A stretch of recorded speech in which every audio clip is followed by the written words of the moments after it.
नमस्कार, news capital express देख रहे हैं आप। मैं हूं आपके साथ गुंजन। मध्य प्रदेश की विधानसभा चुनाव में आजाद समाज पार्टी ने अपनी ताल ठोक दी है। आज अपने 117 प्रत्याशियों को चुनावी मैदान में उतार दिया है।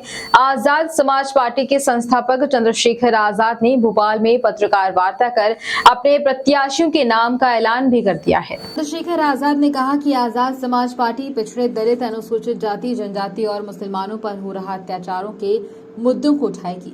इसके साथ ही चंद्रशेखर आजाद ने समाजवादी पार्टी के कई नेता कार्यकर्ताओं को आजाद समाज पार्टी की सदस्यता दिलाई। दीपक मुझे दे दो।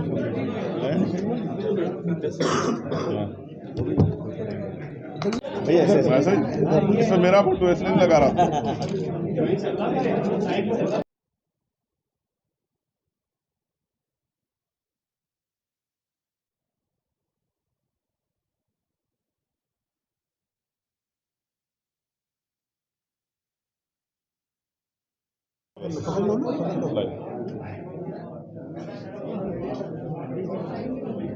बैठ, जल्दी बैठ।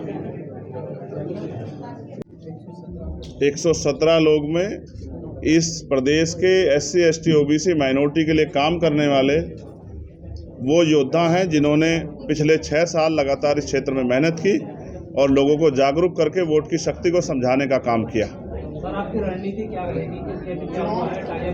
समाजवादी ने कांग्रेस की जगह छोड़ी है, तो आपके लिए कुछ ऐसा किसी बात चली है कि हुआ है? ये पार्टी के प्रत्याशियों का चयन और पार्टी के आगे की रणनीति का फैसला पार्टी की लीडरशिप का, स्टेट की लीडरशिप का है। उनका जो भी फैसला होगा वो समय समय पर आपके बीच रखते रहेंगे। अभी तो उन्होंने मुझे जो जानकारी दी है कि 115 प्रत्याशी हमारे अभी जिनकी घोषणा हम लोग कर चुके, और अगर चुनाव आयोग और सरकारी मशीनरी ने हमारे साथ खेल नहीं किया तो हमारे प्रत्याशी मैदान में होकर जनता को जागरूक करने का काम करेंगे और वोट की ताकत से, क्योंकि 12 फरवरी को भोपाल में जो उत्साह, जो ताकत, जो हिम्मत उन्होंने दिखाई थी वो इस बात का प्रदर्शन था कि अब वो अपनी ताकत बनाना चाहते हैं। क्या कुछ पार्टियों से गठबंधन की भी बात चल रही है आपकी मध्य प्रदेश? मुझे लगता है अब गठबंधन की कोई इस तरह की स्थिति गुंजाइश नहीं बची है। अब नॉमिनेशन के आखिरी दिन चल रहे हैं। अगर कोई ऐसी स्थिति होगी तो वो आपके सामने स्पष्ट की जाएगी। देखिए, मैं कोई भविष्यवाणी करता तो नहीं हूँ। आपके यहाँ बहुत सारे भविष्यवाणी करता हैं। मैं ये कह सकता हूँ, हो सकता है जहाँ, क्योंकि आर्थिक रूप से कमज़ोर जो हमारे प्रत्याशी हैं वो उस तरह से प्रचार प्रसार काम ना कर पाए। हमारे साथ सबसे बड़ी दिक्कत रहेगी सिंबल की, जहाँ मीडिया और तमाम तरह के प्रचार तंत्रों से आर्थिक रूप से संपन्न दल अपने लोगों को, अपनी बात अपने लोगों तक पहुंचाने का काम करेंगे। वहां हमारे सामने चुनौती है। हमारे कार्यकर्ता इस चुनौती को उठाएंगे और हमारा ये प्रयास रहेगा कि हमारा सिंबल और हमारी बात लोगों तक पहुंचे। और परिणाम जब 3 दिसंबर को रिजल्ट आएगा तो आप सबके और मेरे भी सामने होंगे। कहीं हमारे कार्यकर्ता हो सकता है कम पर वोट पर हासिल करें और कहीं हमारे कार्यकर्ता जीत के भी आएंगे, ऐसा भी मुझे पूरा भरोसा है। उन्होंने आपको बताया, उन्हें अपनी स्ट्रेटजी पे, उन्हें अपनी ताकत पे भरोसा है कि वो अकेले सरकार बना सकते हैं, और आज़ाद समाज पार्टी को अपनी मेहनत पे भरोसा है कि हम लोगों को जागरूक कर सकते हैं। सरकारें पहले भी बनी है, लेकिन उनके क्या उसका लाभ आम जनता को मिल पाया है, ये एक बड़ा सवाल। आज भी यहाँ कच्चे मकान हैं, पीने के लिए साफ पानी नहीं है, पहनने के लिए अच्छे कपड़े नहीं है, आज भी रेप हत्याएं होती हैं, तमाम तरह की मुसीबतें यहाँ हैं। और उसके लिए जनता में जो विरोध है, जनता में जो गुस्सा है, आज़ाद समाज पार्टी उस गुस्से को वोट में बदलने का काम करेगी। क्या कोई बड़े नेता दूसरी पार्टी के आपके संपर्क में हैं जो ज्वाइन करने जा रहे हैं? और दूसरा सवाल मेरा ये है कि कांग्रेस और भारतीय जनता पार्टी दोनों में से कौन को आप अच्छा बेहतर मानते हैं? किससे आप जुड़ना चाहते हैं? यदि जरूरत पड़ी और आपके कुछ विधायक आए तो कौन सी वो पार्टी है जिनसे आप जुड़ेंगे बाद में? जनता से जुड़ के काम करना है और जो जन भावनाएं होंगी उनका समर्थन किया जाएगा। लेकिन मैं आपको फिर कह दूं कि अगर ये दल इतने अच्छे होते तो शायद आज आज़ाद समाज पार्टी की जरूरत ही नहीं पड़ती। हो सकता है बाबा साहब अम्बेडकर को भी पार्टी नहीं बनानी पड़ती अगर इन दलों ने वास्तविकता में गरीबों की आवाज़ उठाई होती और जिसकी जितनी संख्या बारी उसकी इतनी हिस्सेदारी दी होती। आज हमने इसको चरितार्थ करके दिखाया कि जो लोग हमसे जुड़े हैं हमने उनको आगे बढ़ने का मौका दिया। 230 सीटों पर क्यों नहीं लड़ रहे? आदमी नहीं करेगा, हमारा संगठन बहुत मजबूत है, हर बूथ पे हमारा संगठन है, इसकी ताकत आप कई बार देख चुके हैं। उस संगठन के जरिए प्रचार प्रसार सब लोग करेंगे और ये हाँ, ये लड़ाई हम लोग मिल के लड़ रहे हैं। सर एक छोटा करप्शन वहीं पर फोकस कर रहे हैं आप फिर? मैंने कहा कि जिस तरह के कार्य पिछले 5 सालों में संघर्ष के रूप में हमारे नेताओं ने किए और जिस तरह के चुनावी राजनीतिक समीकरण उन्होंने देख कर टिकट घोषित किए, उन्होंने इसके लिए बहुत कुछ सोचा हो। हमारा लक्ष्य किसी को हराना जिताना नहीं, हमारा लक्ष्य है अपने लोगों के लिए ताकत हासिल करना है, क्योंकि जब तक हमारे लोगों पर ताकत नहीं होगी तो हमारे लोगों को सुनवाई नहीं होगी। लोकतंत्र आया इसलिए था कि लोकतंत्र की हिस्सेदारी में सब लोग आगे बढ़े। प्रत्याशी चयन का क्राइटेरिया क्या रहा सर? अब ये आराम से आप बैठ के हमारे प्रदेश के लोगों से पूछना, वो यहीं रहेंगे। आप बताइए ना। मैंने बताया ना कि हमारे यहाँ बाकायदा सब सीटों पे बात करके कार्यकर्ताओं से प्रत्याशियों का चयन किया गया है और हमारे लोग लंबे समय से मेहनत करें। हमने धन्ना सेठों को नहीं, काम करने वाले गरीबों के बच्चों को मौका दिया, किसान कमेरों को, जिसके लिए बाबा साहब अम्बेडकर प्रयास कर रहे थे कि उनके वास्तविक हितैषी सदनों में आए। सर गरीब आदमी को वोट देंगे तो गरीब आदमी कैसे अपना प्रचार प्रसार कर पाएगा? ये माउथ कन्वेंसिंग के जरिए लोगों के पास अपना विरोध और अपनी बात कहने की शक्ति जो है कॉन्स्टिट्यूशन के आर्टिकल 19 में मिली है, इसी शक्ति का प्रयोग करके हमारे लोग प्रचार प्रसार करेंगे अपने छोटे छोटे साधनों से। सर विधानसभा क्षेत्र बहुत बड़ा होता है और 15 जब आप रिश्तेदारी की बात कर रहे हैं तो 2 से 30 सीटों पर अपने कैंडिडेट क्यों नहीं उतार पा रहे? मैंने आपसे ये कहा कि आर्थिक रूप से कमजोर हमारे प्रत्याशी जिन सीटों पर लड़ सकते हैं वो उन पर बहुत हिम्मत दिखा रहे हैं।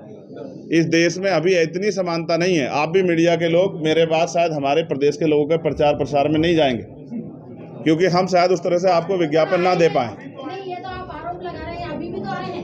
आप मुझे सुनने आए। मैंने यहाँ बैठने की ताकत मेहनत से हासिल की है। आपको स्टार बोलो तो आपको सुनना है, अभी भी कवरेज करने आए हैं आपकी। आप कौन से चैनल से हैं? आप काबिलियत रखता है, ताकत रखता है और आपको इसी बात की तनख्वाह मिलती है कि आप हमें सुने। अगर हमारे लोग नहीं बोलेंगे तो अगर हमारे लोग नहीं सुनेंगे तो आपके चैनल बंद हो जाएंगे। आप बोल रहे हैं कि हमारे लोग नहीं देखेंगे, हम तो सबको सुनते हैं। हाँ, तभी कह रहा हूँ, अच्छा होगा आप इस बात को आगे बढ़ाएं। कांग्रेस जनता पार्टी अमित शाह के नेतृत्व में चुनाव लड़ रही है जी, मुकाबला कर पाएंगे? क्यों नहीं कर पाएंगे? हमने तो बहुत बड़े बड़े प्राइम मिनिस्टर और मुख्यमंत्री हारते देखे हैं। ये लोकतंत्र जनता तय करती है, जनता गुलाम थोड़ा ही है। जिन सपनों का भारत शहीदों ने देखा था, क्रांतिकारियों को, वो भारत बन पाया है क्या? आज भी अगर महिलाओं के साथ एनसीआरबी का डाटा कहता है मध्य प्रदेश में इतने अन्याय अत्याचार होते, इसकी जिम्मेदार सरकार है, क्योंकि सरकार टैक्स सबसे बराबर लेती है। आज भी अगर पेपर लीक होते, घोटाले होते, इसके जिम्मेदार मुख्यमंत्री हैं। और तमाम तरह से जो भ्रष्टाचार हो रहा है इस पर जवाब देना पड़ेगा सरकार को, और हम जवाब मांगने के लिए हम जनता हैं। हम टैक्स देते हैं, हम ताकतवर हैं, और वो टैक्स के पैसों का प्रयोग जनता के लिए होना चाहिए। इसलिए लोकतंत्र में हम लोग अपनी आवाज़ उठाएंगे। कांग्रेस ज्यादा आपसे ज्यादा समाजवादी पार्टी के प्रति वो अखिलेश यादव जी को क्यों ज्यादा, आपको क्यों नहीं दिया उन्होंने? मैं किसी तवज्जो लेने थोड़ा जाए मध्य प्रदेश में, जनता तवज्जो देगी, सब ठीक हो जाएगा। मैंने ये भी देखा है कि एक सीटों के लिए सरकारें चक्कर काटती फिरेंगी। आप देखते जाइए, बहुत गैप नहीं है दोनों पार्टियों के मत, जो अंतर है उसमें बहुत गैप नहीं है। एक एक व्यक्ति कीमती होगा, और लोकतंत्र में तो एक वोट से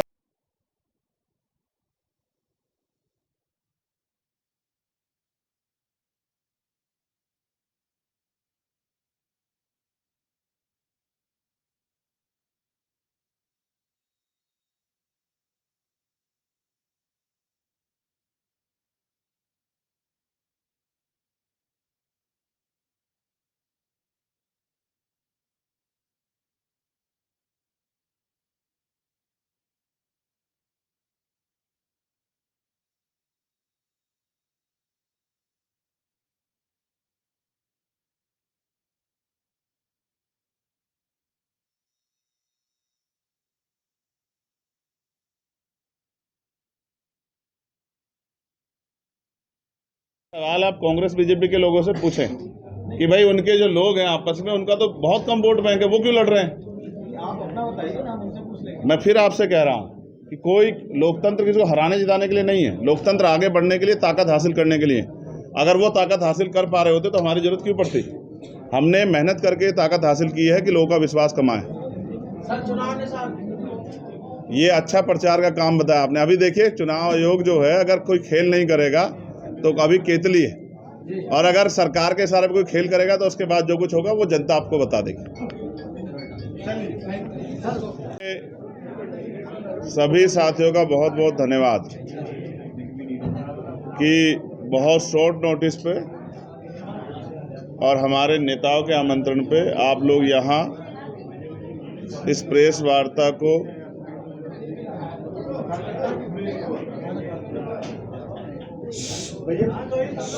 प्लीज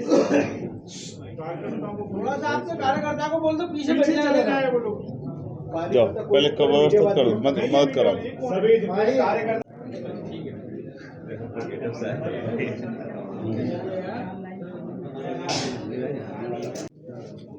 तो आपका सभी का आने के लिए बहुत बहुत धन्यवाद। आज भोपाल में ये प्रेस कॉन्फ्रेंस आज़ाद समाज पार्टी यहाँ अपने बलबूते पे चुनाव लड़ रही है, उस चुनाव के संबंधित प्रेस कॉन्फ्रेंस कुछ हमारे साथी जो अन्य दल छोड़ के आज आज़ाद समाज पार्टी में आस्था व्यक्त कर रहे हैं उनको ज्वाइन कराने के लिए हम लोगों ने बुलाई है। क्योंकि भारत में लोकतंत्र है तो अवसर और उपलब्धता है।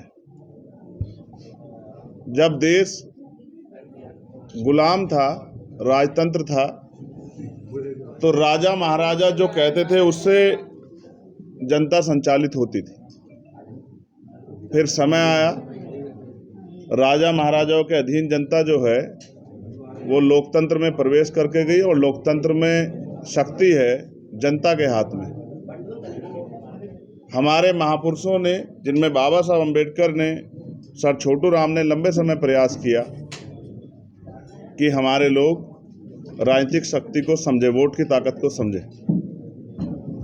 वोट परमाणु बम से भी ज़्यादा ताकतवर है। बाबा साहब अम्बेडकर ने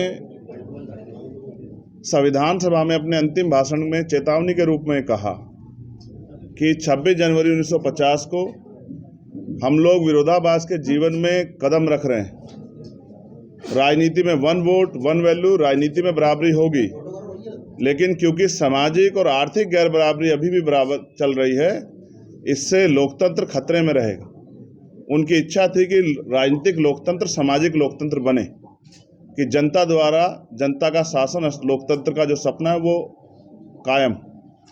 जब बाबा साहब अम्बेडकर वोट के अधिकार को समझाने का प्रयास कर रहे थे, उनके विरोधी इस बात पे जोर दे रहे थे कि जिस जनता को हमने राजतंत्र में अपने जूते से हाँकने का काम किया, वो कल वो जनता ताकतवर तो नहीं हो जाएगी, उनके सर पे तो नहीं बैठ जाएगी। तो उन्होंने इसका तोड़ निकाला कि इनके पास वोट है और हमारे पास नोट है, हम इनके वोट को नोट से खरीदते रहेंगे, ये लोकतंत्र को भी मजबूत नहीं कर पाएंगे।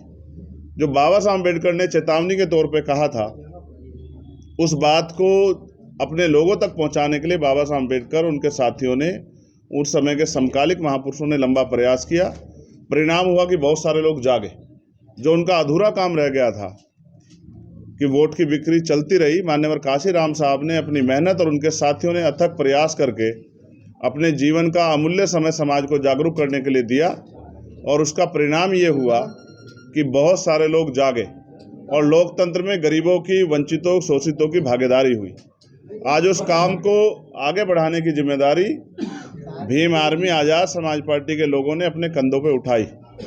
मैं ये मानता हूँ कि हमारे कार्यकर्ता, हमारे पदाधिकारी, हमारे नेता, हमारे प्रत्याशी आर्थिक रूप से कमज़ोर हो सकते हैं, क्योंकि हमने एक लंबे समय से प्रयास किया है इस देश में लोकतंत्र और उसकी शक्ति को समझाने का, वोट की ताकत को समझाने का।